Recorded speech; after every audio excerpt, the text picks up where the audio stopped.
Okay, this is the Kennesaw bathroom, and what we have already is a 12 by 12, or actually it looks like a 14 by 14 porcelain tile. We're not going to do anything with this. The new vanity, relatively new vanity with a granite top.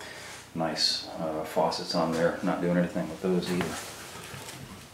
So the floor and the vanity is staying as it is. And this is all I'm doing.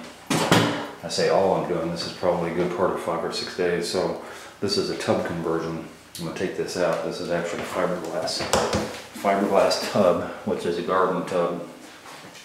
A little bit deeper than a normal tub, but it's really kind of a waste of room because nobody really takes baths anymore.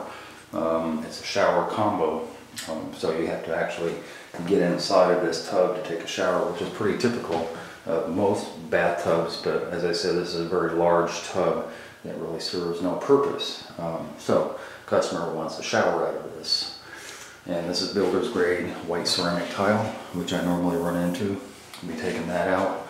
And as you can see, there's mold and mildew issues going on. And the only reason that's happening, typically these tubs have a lip. Where the lip is on the tub, the sheetrock usually goes right on top of that lip, and then the tile goes beyond that. In some cases, what contractors will do when they build a house is they'll put their sheetrock, double sheetrock. You see you have one layer here and a second layer here in order to have mud caps. So the second layer of sheetrock actually goes over, down on top of the tub, and then the tile gets put on it. When that happens and water gets up under there, then it starts feeding off of the sheetrock. You know, mold and mildew loves gypsum, and this is what you end up with. So almost undoubtedly, that's what's going on here, and I'm ready to do the demo. So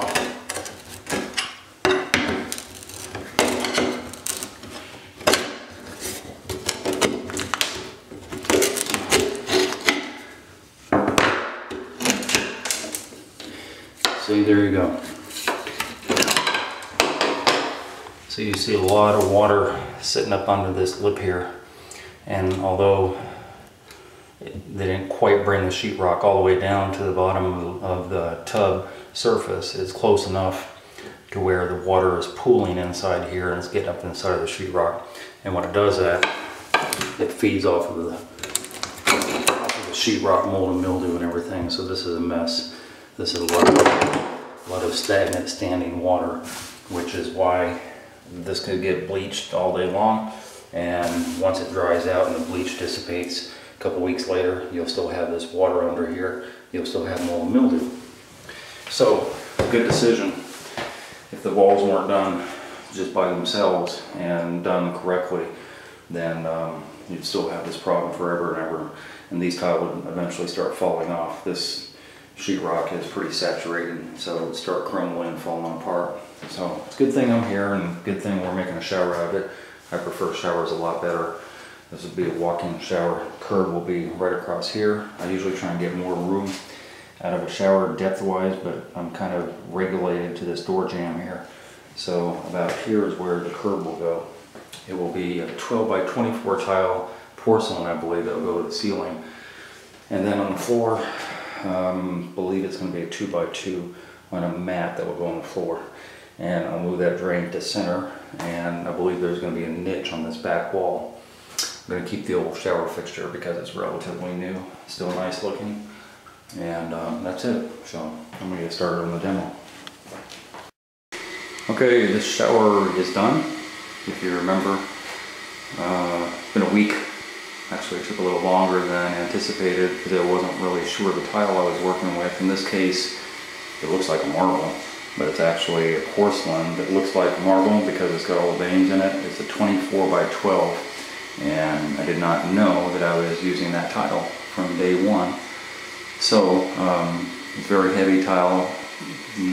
Took a little longer than I anticipated to do this.